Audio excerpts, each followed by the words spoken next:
Now we can move on to mode of operations and solve our first problem. The notations in the following slides are, I think, easy to guess, but I will provide a list here. So N is the total number of plaintext blocks, K is the secret key, MI is the ith plaintext block, and CI is the ith ciphertext block. By enc function, I'm talking about the encryption algorithm, and dec, I'm talking about the encryption algorithm, and IV is the short version of initialization vector. So let's define what an initialization vector first. So initialization vector is an input to a cryptographic primitive like block ciphers, hash functions, message authentication codes, etc. So these are just values most of the time to start the process. We will see a few examples in a minute. A cryptographic nonce is an arbitrary number that may only be used once. Nonces and IVs should be generated randomly. So NIST, in NIST document, which is, I think the latest version is 2001. So the document is 800-38A. So in this document, NIST suggests the following mode of operations. So it contains only 5 of them: electronic codebook, ECB, Cipher blockchaining, CBC, Cipher feedback, CFB, output feedback, OFB, and counter mode, which is CTR. So in the 2010 document, which is an addition to the original document, 800-38E, they also provide the mode of operation XDS, because this is IEEE standard for full disk encryption. So NIST also added it to their list of mode of operation. So in the following slides, we will be talking about these 6 modes. So the choice of mode of operation affects the security and also the performance. You need to know how to use that mode of operation, and you should be familiar with the performance it provides. So let's start with the first one, electronic codebook. We already briefly mentioned what it is. And so ECB mode encrypts every plaintext block independently. So every message block I is encrypted with the same secret key, and the obtained ciphertext block is CI, and the decryption is just the inverse of this. So here your plaintext blocks, and these are your ciphertext blocks.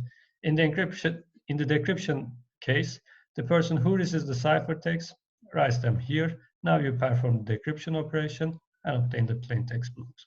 So we already mentioned that this is not a good mode of operation because of the redundancy in the language. Actual redundancy in the plaintext causes weaknesses and information leakage. For this reason, you shouldn't be using this for cryptographic purposes. NIST includes this in their document, but again, it is not for cryptographic usage. You can use it to check your implementation or for benchmarking purposes. The advantages are as follows. It is parallelizable. A block can be encrypted without waiting the encryption of other blocks. It provides random access. A block can be decrypted without waiting the decryption of other blocks, because there are no connection between the blocks actually in the encryption process.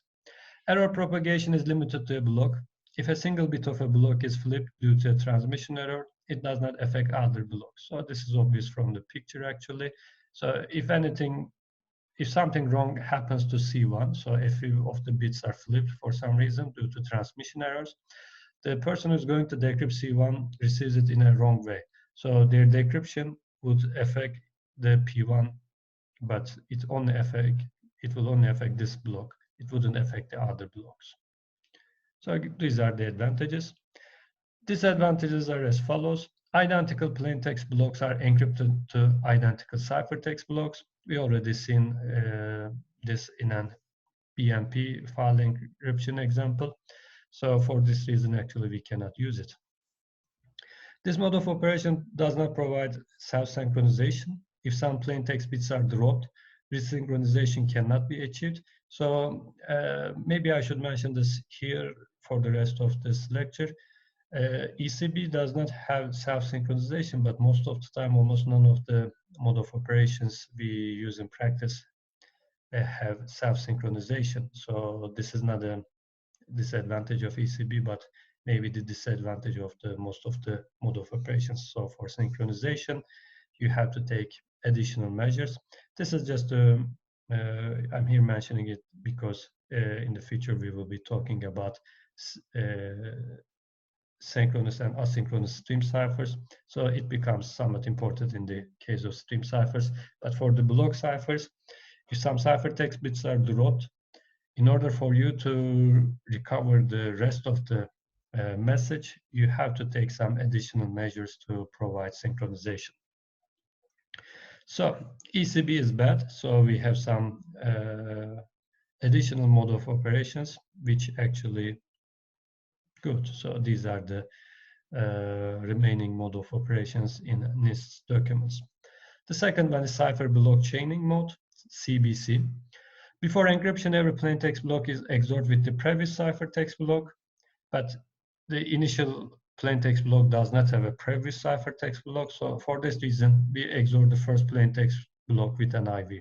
So this IV is generally specified in the standard documentation. So if you look at the NIST document about AES, you will see that there is an IV there for the use of CBC mode. So the IV is not something you randomly select for that transmission. You can do it. You can change these IVs. You don't have to use the IVs that are provided in the standards, but in order for the communication, it is always a good idea to agree on an IV, and for this reason we use the IVs that are provided in the standards documentations. So the first message block is XORed with IV, then encrypted with the secret key to obtain the first ciphertext block, and the remaining message blocks are XORed with the previous ciphertext blocks and then encrypted and obtain the ciphertext block. So the decryption operation is somewhat identical. Let's look at the picture.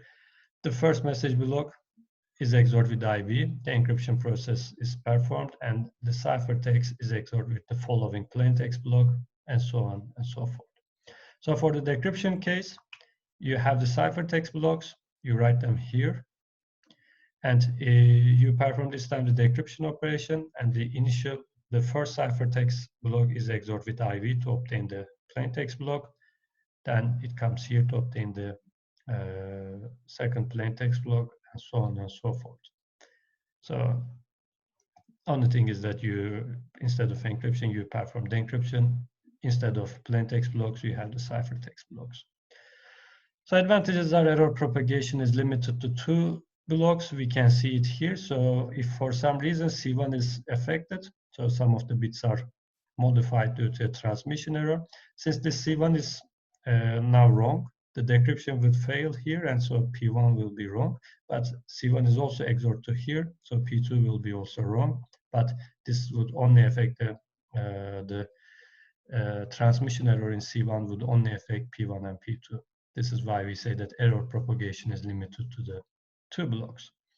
This fixes the security problem of ECB mode. Actually, all of the remaining mode of operations fixes the security problem of ECB mode. We have parallelizable decryption. Although we don't have parallelizable encryption, let's look at the picture. We cannot encrypt P1 and P2 at the same time, because in order to encrypt P2, we need the value of C1. So you have to previously encrypt P1. So we don't have parallelizable encryption. But maybe strangely, we have parallelizable decryption, because you can decrypt C0 and C1 or C2 at the same time, because in order to decrypt C2, you can directly decrypt it, and you need the XOR value with C1, but you already know C1. So you don't need to perform any operations here. So you have parallelizable decryption, but not parallelizable encryption. So this is one of the disadvantages. You don't have random access, no easy way to jump ahead to later parts of encryption process because it is serialized. If you have 2 ciphertext blocks that are equal, CI and CJ, then we have M1, MI XOR MJ equals to CI minus XOR CJ minus 1. Due to birthday paradox, such a case happens when this many blocks are encrypted. So if you're using a single key and perform encryption of this many blocks, then it is a good idea to update your key and use a different one. So when the B is large, like 128, this number becomes 2 to the 64, and it is very hard for you to encrypt 2 to the 64 blocks in real life. You wouldn't have that much computational power. But if the B is really small, like 32 bits, then this number becomes really small, which is 2 to the 16. So this means that you should be frequently changing your keys. So, and sometimes we choose B in lightweight block cipher, sometimes B is small, but updating a key in a lightweight algorithm might not be as practical as other algorithms, because if you're going to use them in the IoT setting, updating the key would require more computational power and more processors. So it might not be a good idea to use the CBC mode with lightweight ciphers, or if you use a CBC mode with a lightweight cipher, you should check if the block size is large enough. Again, we don't have any self-synchronization. So let's move on to the third one. This is Cipher Feedback, CFB. Instead of a plain text block, an encryption of an IV and its XOR with the plain text block are considered as the input in this mode. So this is important. So instead of encrypting the message block itself, we are encrypting IV or the XOR of the previous one. So as you can see here, we have X1 equals to IV. So initially we XOR the IV. But next XI, which is for instance X2, is C1. So here we are XORing IV, obtain the first ciphertext block, then use it as the input as the second block. So it will be more clear in the picture.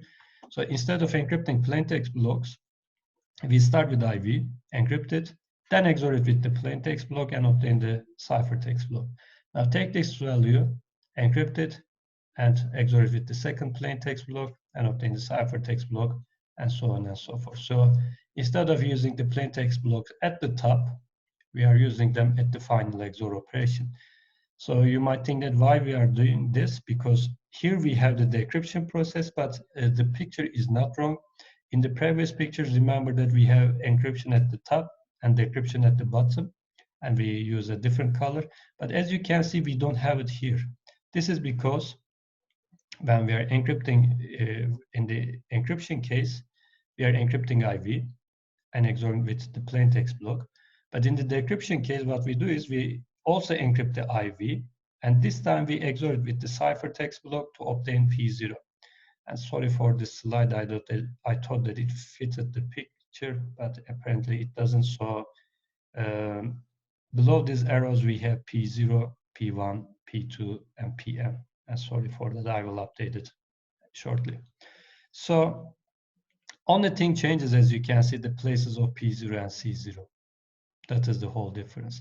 So encryption process and the decryption process almost identical.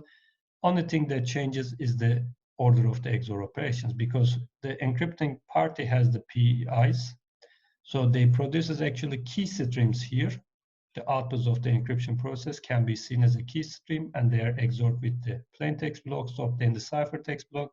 And the decrypting party can do the same and obtain these values here, like here, but XOR them with the ciphertext blocks. So error propagation is still limited to 2 blocks. Non-parallelizable, a block can be encrypted if the previous blocks are encrypted. These are the disadvantages: no random access, no easy way to jump ahead to later parts of the encryption process, and no self-synchronization. So we move on to the third mode, which is output feedback. So it is similar to CFB, but the input blocks are the outputs of the encryption, not its XOR with the plaintext. So this will give us some advantage. So as you can see now, the definition is as follows. Initially, we start with IV. We encrypt the IV, XOR it with the message block, and obtain the ciphertext block. And the next input, XI plus 1, will be actually this one, encryption of the XI, which is the IV. So let's look at the picture. You might think that what is the difference? This line, this arrow, actually was here. Now we take it and move it to the top. That is the only difference. The decryption will be the same. Again, as you can see, you have P0 here, C0 here, and we swap them here, C0 and P0. So this is the encryption, this is the decryption. So this small change, taking this line from here to here, provides some advantages to us. We don't have no error propagation. So if something is wrong with C0, in the decryption part, it would only affect P0. So it doesn't affect the following blocks. So it is limited to a single block. Encryption does not depend on previous ciphertext. So this again provides us some advantages. In the disadvantages part, we don't have self-synchronization, but we already said that this is not kind of that easy to obtain in mode of operations. Actually, in the literature, you might see that the CFB mode provides some self-synchronization, but actually this is not the case. It is some kind of a special case, and the CFB mode historically defined in a different way than we do it here. But maybe if the bits that are dropped are a multiple of the block size, you might do some tricks to obtain some of the data, but most of the time it is not that possible. Okay, so let's move on to something even better. This is one of my favorites, the counter mode. Counter mode encrypts a chosen counter and XORs it with the plaintext block to obtain ciphertext block. The counter is incremented for each block. So idea is as follows. You have an initial counter, for instance, say that it is 0. So if your block size is 64 bits, you fill it with 64 zeros. You encrypt it, then XOR it with your message block and obtain this ciphertext block. For the encryption of the second block, you just increment your counter. And this increment operation depends on you. You can just simply add 1 to it. So here you encrypted 0. Here you may encrypt 1. So CTR mode turns the block cipher into a stream cipher. But this is the case for the stream ciphers too. If you use the same internal state twice, you will produce the same key stream. So this is valid for the counter mode too. So you should never use the same counter twice. But we observe a very funny case in a ransomware where they use the counter twice. So this way we actually got rid of the ransomware. I will mention why this is the case in a few slides later. So what happened was as follows. Initial Turkish version of the famous ransomware called Cryptology uses AES in counter mode to encrypt first 2 megabytes of your files, then ask for 2 bitcoins to decrypt them. And at that time, it was equal to like $600, but I think today 2 bitcoins should be more than $26,000, I guess. However, what they did was to use the same counter for every file encryption. Obtaining one unencrypted file allows us to decrypt every file since XOR of the plaintext and the ciphertext provides the key stream. So let's look at what the problem was. Counter mode is as simple as this. You have the counter here. Sometimes we put a nonce at the beginning of the counter so that even in the future, if we use the same counter, changing the nonce would cause a using of totally different input to the block cipher. So you have a counter here, and if you prefer, you can put a nonce to the beginning of it. And for instance, in AES, what people do is to use a nonce that is 64 bits and use a counter that is 64 bits. So you fill your 128 bits block with this. You encrypt them, and the output is XORed with your plaintext block to obtain the ciphertext block. Next, you just increment your counter once. You use the same nonce and encrypt the second block, third block, and you continue this way. But as you can see, there are no lines connecting this to the next one or the next one. So all of them are kind of independent to each other. And then for the decryption, everything is the same. You just swap the positions of P0 and C0 like here. So this is very important because this provides parallelizability. A block can be encrypted without waiting the encryption of other blocks. For instance, if we go back, if you want to encrypt the final block here, you just know its counter and you can encrypt it. And the person who wants to decrypt it, instead of decrypting the previous ones, if they are interested in PN, they can simply decrypt this part. So we have parallelizable encryption. We have random access. A block can be decrypted without waiting the decryption of other blocks. Error propagation is limited to a block. If a single bit of a block is flipped due to a transmission error, it does not affect other blocks. Encryption does not depend on previous ciphertext. Only disadvantage is no self-synchronization, but we weren't expecting to have it anyway. So if you go back to the example of the Turkish version of the Cryptology, they use the same counter for encryption of every file. So what happened is that they choose their counter. So they produce, using a single secret key, they produced outputs here.